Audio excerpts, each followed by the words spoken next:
નમસ્કાર, આપ જોઈ રહ્યા છો વીએમજી ન્યૂઝ અમદાવાદ। ભગવાન શ્રી રામની જન્મજયંતિ હોય સાથે સાથે ભગવાન શ્રી સ્વામિનારાયણના 243માં જન્મજયંતિ નિમિત્તે વાઘોડિયામાં ભાવિ ભક્તો દ્વારા નગરમાં શોભાયાત્રા નીકળી।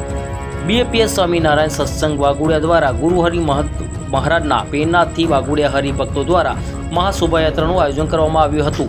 જે શોભાયાત્રા નવાપુરાથી નીકળી વાઘોડિયા નગરમાં ફરી સ્વામિનારાયણ મંદિર ખાતે વિરમી હતી।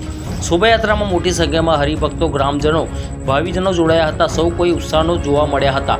હરિભક્તો તેમજ ભાવિભક્તો દ્વારા સ્વામિનારાયણ મંદિર ખાતે ભગવાન શ્રી રામ તેમજ ભગવાન શ્રી સ્વામિનારાયણની આરતી તેમજ સભાનું પણ આયોજન કરવામાં આવ્યું હતું।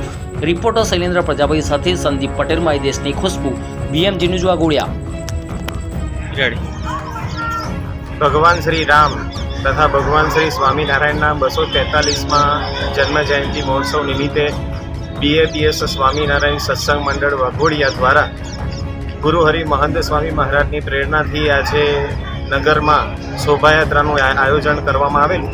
આ શોભાયાત્રા નવાપુરા ફળિયાથી નીકળી અને બીએપીએસ સ્વામિનારાયણ મંદિરે વિરમી। એમાં હજારો હરિભક્તો, ગ્રામજનો, ભાવિકજનો જોડાયા। અબાલ વૃદ્ધ સૌમાં ખૂબ અદમ્ય ઉત્સાહ હતો। ખૂબ શાંતિપૂર્વક અને શિસ્તના માહોલની અંદર આ શોભાયાત્રા સ્વામિનારાયણ મંદિરે વિરમી।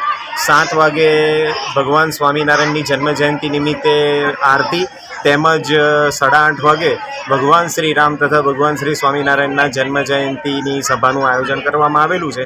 તેમાં પણ ખૂબ મોટી સંખ્યાની અંદર ભાવિકજનો પધારશે એવું આયોજન કરવામાં આવેલું છે।